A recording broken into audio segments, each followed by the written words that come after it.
This is going to be weird. I'm going to be staring at two screens. All right. I am now live on YouTube as well. So today is Perilous Star's release date. I am so excited. I'm going to see if I can pen a comment. Hold on, YouTube. Hi, Devin. Perilous Star release date. I'm so excited. All right, post, and then I think there's a way for me to pin it. There we go. But maybe I should not say date. Maybe I should say it's like the release party. That sounds more fun. Perilous Star release party. There we go. All right. That sounds more exciting. We got Weeping Willow's reviews. Weeping Willow's reviews was on my street team, so that was super awesome. Thank you for coming on. This is the unofficial, I guess, live release party. And Chio Bassi is here. Hi, Chi. Chi is my amazing business partner. Perilous Star, would not if it were not for her. I've been working on this book for 5 years, and it easily could have taken another 5 without Chi. So I am so extremely grateful for her. Yeah, I got coffee. I don't know if you want to get coffee, if you drink coffee, or what time it is, even if you're watching this. But yeah, Perilous Star is officially live. This is the first day I'm live on YouTube and Instagram, so I'm facing 2 cameras at times. But yeah, this is the book, the official book. This is the Ingram Spark printed version. The Amazon proofs never showed up, apparently. So this is what we got going for the Ingram Spark proofs. And I'm actually really impressed with the quality of it. I've seen a lot of Ingram Spark reviews where it's not been so great, but this one I've been really impressed with. Thank you for stopping by, Devin. It was really exciting to see you. Oh, I just got a comment saying that YouTube is 30 seconds faster than Instagram. That's interesting. Well, that's fun. So yeah, I don't really know what to talk about. I have some questions that I gathered from people before about different questions about the book, but if there's questions from anyone who's on this live right now, I would love to know if you have any questions about Perilous Star or publishing or anything like that. Hi, Yuna. Thank you for joining. We're doing my Perilous Star release party. But if there's not any questions, I guess I'll just go ahead with some of the ones that I have on my list already. So we got the first question I've been asked about this process is what made me want to self-publish. So for me, the appeal of self-publishing, especially with Perilous Star, was that I got to be part of and integrated into the entire creative process. And I didn't have someone over me kind of making the calls of oh, this needs to change, or oh, we don't want this to be part of your plot. Because when you traditionally publish, that is ultimately your publisher's final call. And I actually sort of did a combination of self-publishing and hybrid publishing because I have a company that I run with Chio Bassi. She's the co-owner, and it's called Kingdom Books, and we're a hybrid publishing company. So even though it was a little bit different since I wasn't hiring myself to handle all of this, I went through a very similar process where I talked to outside editors, I hired outside editors, I hired outside cover designers. My dog's barking. That's annoying. Okay, I'm sorry about that. If you can hear her, which you probably can't because my walls are very thin. Anyway, hybrid publishing, Kingdom Books. So it is officially published under Kingdom Books publishing label. And but it is partly my company, so it's kind of self-publishing. Yeah. Then the other question that I've gotten is, what was the inspiration for creating my publishing company? And I love books. I always have wanted to publish books ever since I was like 5 years old. I used to watch like TV shows and then rewrite them in book format because I wanted to read them instead of watch them. And so books have always been a part of my passion and my love. And growing up as a creative, a lot of times you hear that, like, that's a really cool hobby, but what are you going to want to do for your real job? So growing up, I had kind of like suppressed my writing urges, even though I never really stopped. I always continued to write. I had a best friend in middle school and high school, and we would create stories together, email each other parts back and forth. And then I just always continued to write. And then in 2015, I moved to South Korea to teach English as a second language. And when I was there and kind of isolated from all of my people that were around me immediately, I was really able to get down to the root of like who I am and like what my passion is. And I started writing Perilous Star, which then I was calling Star Awakening. So the title of this definitely changed. And so, yeah, I started writing that in South Korea, which was, I got there in 2015, but I started writing the book in 2016. And in the process of that, I learned a lot about self-publishing and traditional publishing. And I realized that I really wanted to be self-published, because when you're self-published, not only do you have more control over the creative process, but you start to own a business. Like, your book is your business for sure. When you're self-publishing, you are in control of the book sales. If something isn't working, you're the one who gets to decide to change that up. So you are in control of how much money your book is going to make, just based on how much perseverance you have and how you're willing to change things up and what you're willing to try. There's more of an entrepreneurial drive behind it, which I definitely have. So in the process of learning about that, I was like, well, I could set up a self-publishing company. And then when I was thinking about that, I was like, well, if I can self-publish for myself, then I can also help other people publish their books as well. So it kind of evolved into this whole thing. I joined this business, like marketplace kind of ministry through my church. It's called Pathfinders, and I really fleshed out my business through that and got the foundations laid. And then I also met my business partner, Chio Bossi, through that. And Kingdom Books has taken off. We published our first book with another client in January. It's called You Were Created for Greatness. And my book, Perilous Star, is the second book we've published with it.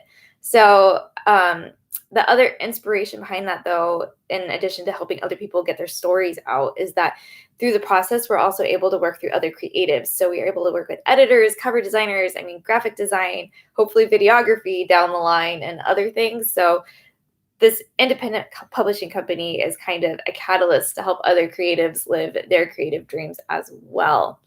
I got a question on YouTube that said, what advice would you give to a writer working on their first book? Okay. Writers who are working on their first book. One of the things I've heard a lot of people who are working on their first book, or who want to start a book but they haven't, a lot of times I hear them say, like, I really want to do this, but I'm not a writer. I think that's the first thing that needs to change, especially when you're like starting on the journey, is you have to identify yourself as a writer. Because if you don't identify yourself as a writer, it is going to be very, very difficult for you to write a book or like complete a habit, because you're constantly telling yourself, no, this isn't my thing. I don't do this, even if you're not saying it in those words. So it just, when you do that, your brain's like, well, this isn't what we do, so we don't want to write. The other thing I would say, for me personally, in my process, it was really helpful just to have like some kind of words that I don't want to use the word mantra, because I don't feel like it's a mantra exactly. Maybe like, I don't know, but maybe it is. But while I was writing, whenever negative thoughts kept coming up, I would tell myself, like, it's okay. Like, this doesn't have to be perfect. I can edit it down the line. And that really helped me push through as well. And I think, yeah, just getting really clear on your identity and your why behind why you want to write the book and why it's important to you. Those are, I think, fundamental to be able to get through that first draft and work through it. Oh, on Instagram, someone says, I do something similar. I tell people all the time, stop calling yourself aspiring author and just call yourself an author. You are already an author. Yes. You have to believe that for yourself before you actually make it happen. So, and that's even something I've continued to, as I've gotten closer to this release date, letting go of that mindset of like, I'm just a writer to like, I'm actually an author already, even though my book's not out. That really helps in the publishing process as you get near the end, because it feels like a little bit of a jump. Let's see. Okay, I have another question on YouTube that says, if you were to write a spinoff about a side character, which would you pick? Oh my gosh. Okay.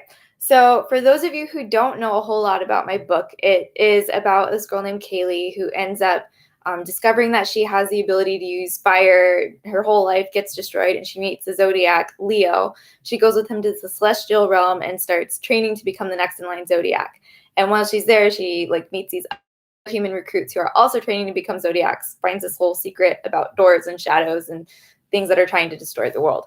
But so I have a lot of characters. I have all of the Zodiac signs, even though they don't all have very specific roles in the book, this plot anyway, for book one. And they all have recruits. So there's at least 24 characters. And if I could do a spinoff for any of them, though, it would probably be Aries, because Aries is my absolutely favorite character to write. It's she could do anything. You don't know what she's going to do next. And she's got a very adventurous spirit. She'll tell anyone anything. And yeah, she was so much fun. She's a fire sign, but she's really fiery compared to my Leo and Sagittarius characters. So she would probably do a spinoff. Someone said on Instagram, I'm struggling with the idea that whatever I write, someone will have beef with me because of disagreements. Yeah, that can kind of be a struggle right now, especially I feel like online, everyone has something to say about something. And so that's one of the things that I have, even though I haven't encountered haters yet, I really try to keep in the back of my mind of my book is literally not for everyone. So the people who have beef with it, my book is just not for them, and they can disagree with it and they can get mad at me, and that's fine. They're not who my book is for. My book is for a specific audience, and that specific audience is going to love my book, and they're going to love my characters, and they're going to love what's going on. So that's something that I also have been reiterating to myself a lot, because I think if you get caught up in the who's not going to like my book, it can seriously stop you from making progress forward, and your story deserves to be told and it deserves to be out there. So just building up kind of that mindset. There is so much mindset stuff that comes into being an author and being published, and even just creating and putting something out there in the world. All right, we got more questions on YouTube. Let's see. What do the words literary success mean to you? How do you picture it? Ooh, that's probably something I should have looked into a little bit more before publishing, because goal setting is a good thing to do. But let's see. Literary success. To me, I don't know.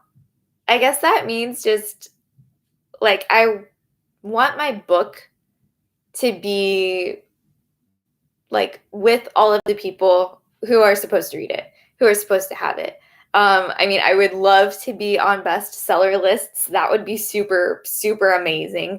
I could a TV show would be cool, but I could give or take that. I'm not one of the people who I was ever my book needs to be a movie.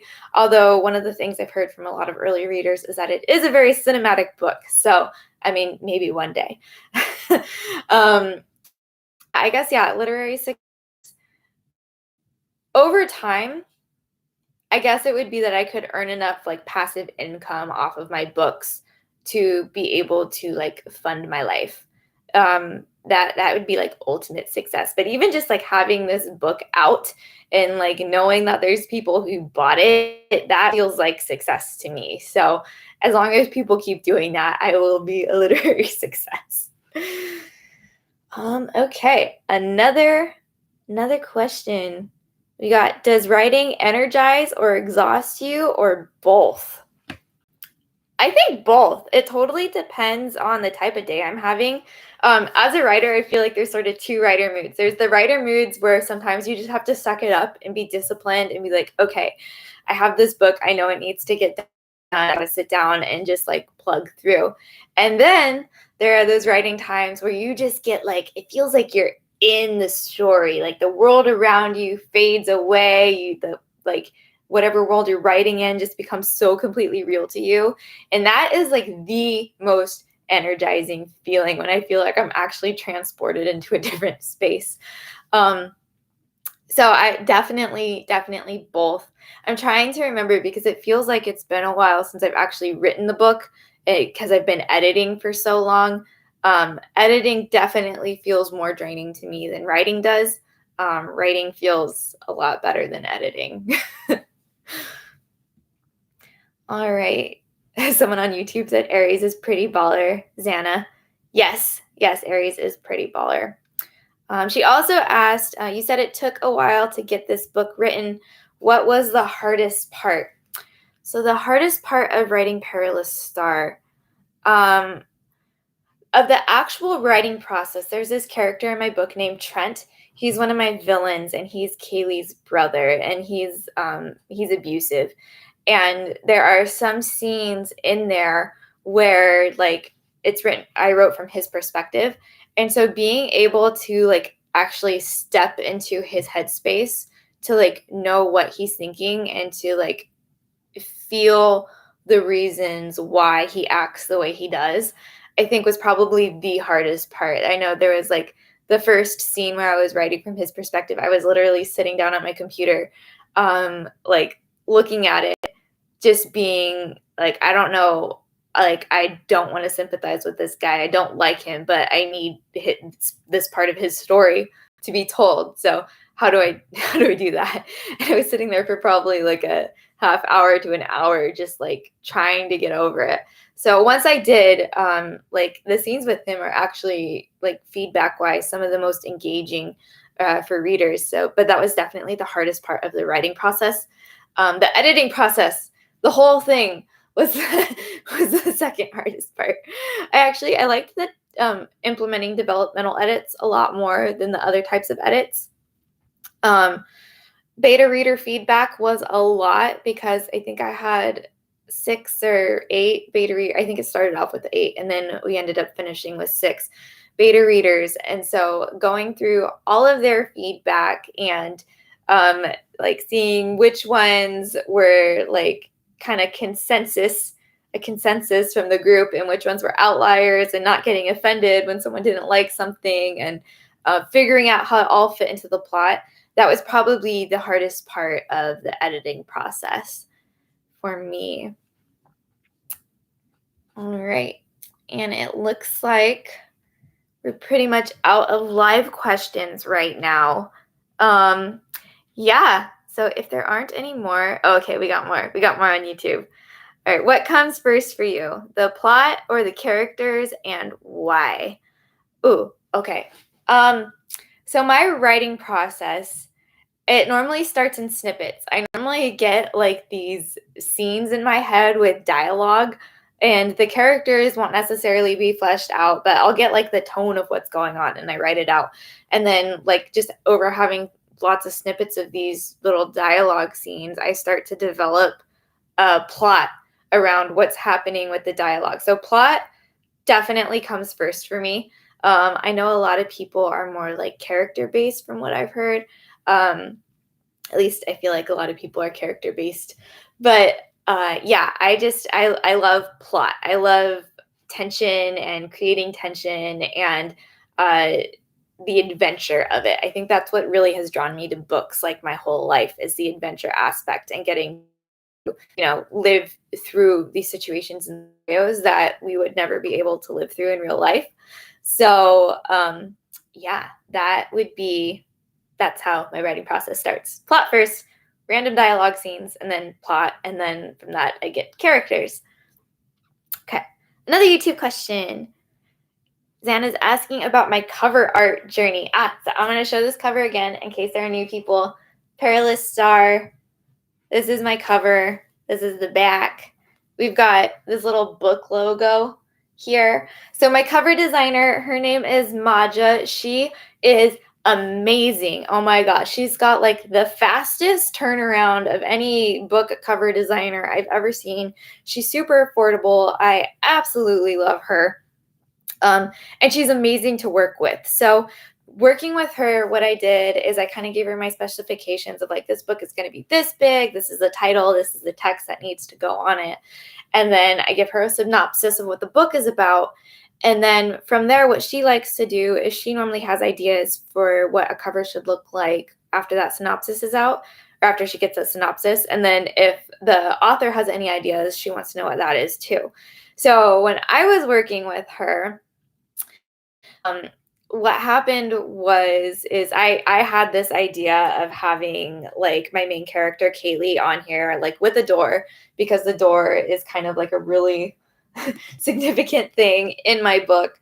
And then I wanted to show that she has fire because like that's also a huge part of the book is her elemental abilities.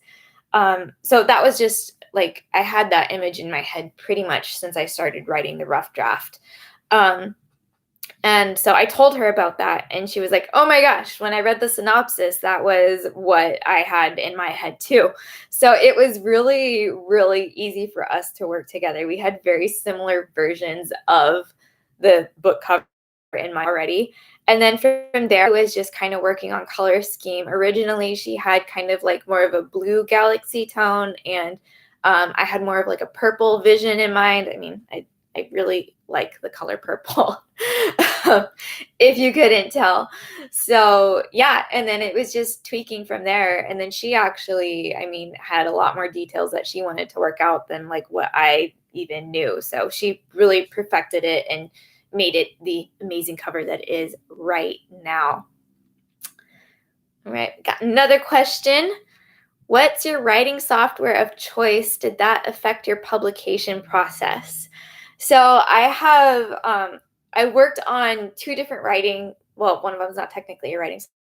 I started out entirely on Google Docs. I wrote my rough draft on Google Docs. I did developmental edits on Google Docs. I sent out stuff for beta readers via Google Docs. And then she introduced me to Dabble Writer. I don't know what the official name is. I call it Dabble Writer, I think, most of the time. If you search Dabble, it doesn't immediately pop up. But if you search Dabble Writer, it does. And it is so cool. And I definitely want to use it for book 2 in this series because it has this whole outlining plot tool that comes with it. But it's just a super organized way to do your manuscript. They have everything separated out into chapters, and within those chapters, you can set scenes and have scene cards that give like descriptions. So if you plan it all out beforehand, you can reference back to your scene cards for each chapter and see if there's any important details. I used it during my editing process after beta reader feedback. So I had my entire manuscript imported into there. I did get confirmation. It's called Dabble Writer. Thank you, Xana. And so, yeah, it was really helpful because then I was able to already have my manuscript there, but then I had my beta reader notes that I wanted to implement on the scene cards. So I knew exactly what to do when I was doing that sort of feedback. Yeah. Are there any other questions? I don't see any more. I do have a giveaway going on for Perilous Star right now on my Instagram. So if you're watching this on YouTube and you're not on my Instagram, you can find me at alyssa.markins. And I am giving away 2 signed copies of Perilous Star, as well as these candles. They're called Ignis. Ignis is one of the I'll show it closer to the thing. Ignis. And here, Ignis. It's interesting being on two cameras. But this is by one of my Instagram friends. She also did the copy edits for my book. Whimsical Wicks, Worlds of Whimsy is her company that makes these candles. And she made this one custom for the giveaway. And it's got like a spicy, smoky amber smell. It's almost like a sweet and spicy vanilla mixed with like a little bit of fireplace sort of deal. And it smells really, really good. So if you're not on my Instagram, go there. There's a photo of 2 of the books and 2 of the candles all lit up with sparkly fairy lights. And you can enter one for you and also tag a friend who you want to win as well, because I'm giving you 2 copies so you can read the book with a friend, because reading a book with a friend is so much more fun. And you each get a candle if you win. So check that out if you're into books and candles. That scent is amazing. That's what someone just said on YouTube. It's really, let me see. I'm going to open it and smell it again. Yeah, I think that's the best way to describe it. It's kind of like a sweet and spicy vanilla, like a little hint of like wood. It's got spiced mahogany is one of the scents in here. And then like just a tiny bit of smoke, because Ignis, fire signs, Leo, all that. Oh, another really cool thing, gold glitter on the top. So extra special. It can only be enhanced by tea. This would be a very good candle to light while you're drinking tea. It definitely gives off those vibes. All right. If there are other questions, I'm going to stop back to more marketing things. I've still got to run Facebook ads, and there's a couple other things that I'm going to experiment with. And if they work, I'll report back probably on how well they work. So yeah, thank you so much someone said that they asked 2 more questions. So I'm not signing off just yet. Okay. What questions did I miss? I'm having a hard time finding them. Gee, if you know what those questions are, let me know again, because I can't find them. Let's see. I talked about writing software. The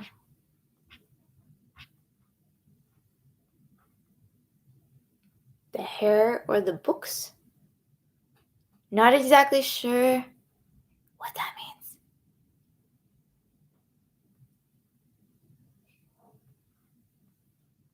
Huh. I don't know. Okay, here we go. If you're planning a sequel, can you share a tiny bit about your plans for it?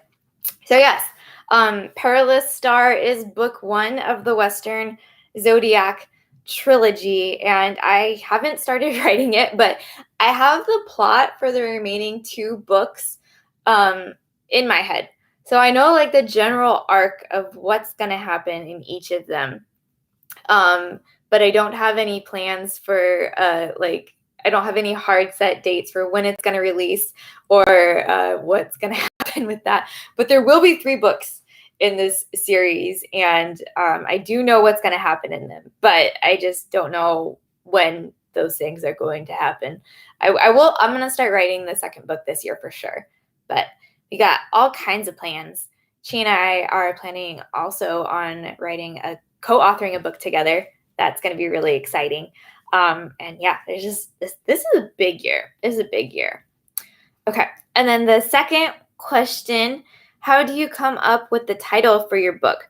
Oh, so originally Perilous Star wasn't called Perilous Star. It was called Star Awakening. Like until this year in my head, it was Star Awakening, and it was going to be the Celestial Trials trilogy.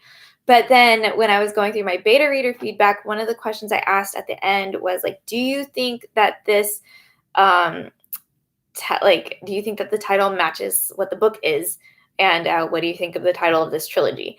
And most of the people said that they didn't think it sounded epic enough for what was actually happening in the book, and that it wasn't a very clear reflection of the plot. So I was like, well, that means I need to think of some different things. So I did some research. I did keyword research on Amazon, kind of looked at books that were in a similar genre to mine, other books that were like fantasy Zodiac based, and wrote down a bunch of keywords based on that, and then came up with 4 different titles that I could potentially use. One of them still being Star Awakening. I really wanted it to be that for like so long. I didn't want to let go of it. But that one got, I think, the least amount of votes out of the 4 that I posted.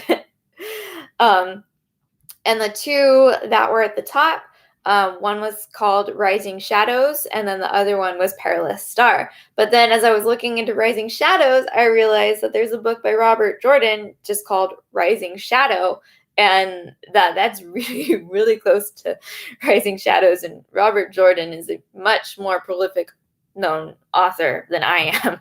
So I didn't want my book to get buried in search results with him. So Perilous Star was the next biggest voted one. And that became the title for it.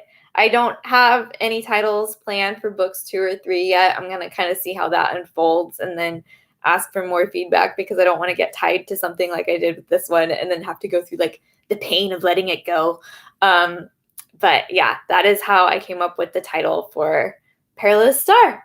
It was voted on by Instagram people and Amazon keywords. Very helpful. Book 1 is baller. Thank you. Book 1 is awesome. Looking forward to the rest of the trilogy. I really, really appreciate it. I had so much fun writing it, and it's really like an interesting feeling to like have other people like your work, because I think when you're a writer, you're in that bubble for so long of like, it's just you and your book and no one reads it. And you're like wondering, is it actually good? Like, how do you, like, I feel about this? And when people actually start to share that they like it, it's just so encouraging, and it brings me so much joy. So thank you. I really appreciate everyone who's beta read and been on my street team. I really, really appreciate it. The working title of Xana's first book was taken by a book in the same genre. Oh, yeah. I was so worried that was going to happen. Yeah. I'm sorry about that. Very Bad Books on YouTube. If you're not following her, she's hilarious. You should definitely follow her YouTube channel. As she said, how long did it take you from start to finish? So it is self-published. I self-published this book through my hybrid publishing company. So, but it took me 5 years. I've been working on this book since 2015. I hit on this at the beginning of the live, but I started writing it in 2016 when I was living in South, teaching English as a second language. And yeah, I've been working on it till now. So I mean, my math might be wrong. I think that's 5 years. I'm not great at math in my head. So yeah, if there's no other questions, if we got some more, I'll answer them. If we don't, I'm gonna wrap this thing up. Thank you. I love how much my cover matches my hair. It like brings me a ridiculous amount of joy. Maybe more than it should. I don't know, but it's just really fun to match your book. Did I get any pre-orders? I have gotten pre-orders. I have not checked the pre-order report, but there have been at least 4 people who have contacted me. So that said that they got it. So yeah, can't say Kaylee. Which of the characters do you relate to the most and why? And I can't say Kaylee, who is my main character. Ooh, okay. She's definitely the one I would have said, so that's hard.